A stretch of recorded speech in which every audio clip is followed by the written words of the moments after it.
tackling mental health at the local level. For the fourth year in a row, the Hanley Center Foundation hosted its Drug Addiction and Mental Health Summit at the Max Planck Florida Institute. The Now's Michael Williams moderated the panel discussion today. He's joining us now, talking about this a little bit more, Michael. Three outstanding panels, and forgive the shirt sleeves running around the newsroom. From great group. In fact, in a couple of weeks, we're going to bring some of them together on To The Point. That'll be 2 weeks from now to talk about this drug abuse summit.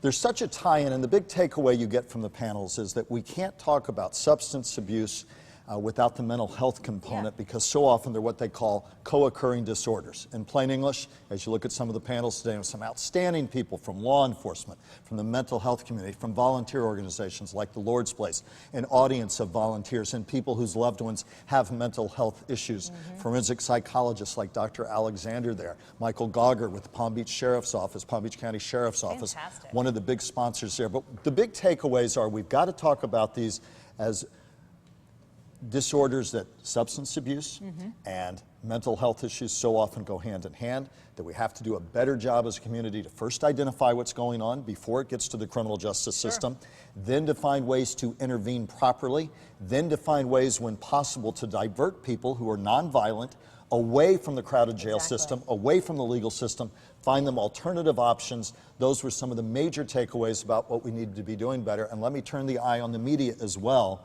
One of the big discussions today was about the media. All of us needing to do a better job. It's not us versus them. Virtually everybody sitting at home watching this has a loved one or a friend who might have some kind of mental health issue. It is an us issue. It's one that has to be dealt with that way so that people don't end up in the system, quote unquote, with substance abuse and a combination of these issues. Because so often, Michael, you know, we talk about whether it's a gun violence story or a story about our vets needing our help or the homelessness issue.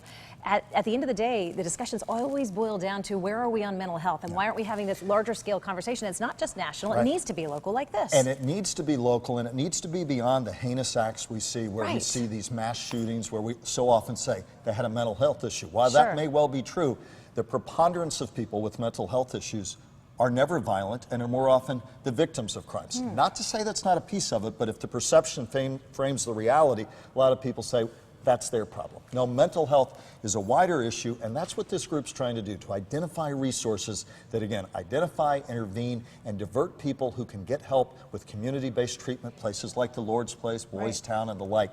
Go get help at places like that. Because there are agencies out there that can help and are doing great jobs but they need more help and more funding. So let's talk about that. The MacArthur Foundation grant, how is this going to impact mental health? We'll talk about this more in a few weeks. This is exciting. Palm Beach County, the only county in the state of Florida to get this nationally competitive grant from the MacArthur Foundation, already $150,000, to look at ways to divert people from our legal and jail system, nonviolent offenders, I might add, to find programs in the community that can help them and to find the funding for that. So we're already through phase one.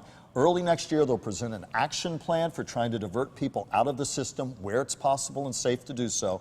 And if we end up being one of the 10 winners, we being Palm Beach County, I should say, that can mean $2 million a year for the next several years for the kind of community-based resources. So it is a big, big, big deal for Palm Beach County, and it's part of a major debate that all of us, my takeaway today, must be part of about mental health issues in our community. It impacts each and every one of us. Wouldn't it be great if we could be a region that is a template for the rest of the nation? We shall see. Michael, thank you for that. We appreciate it. We'll see you at 5 o'clock.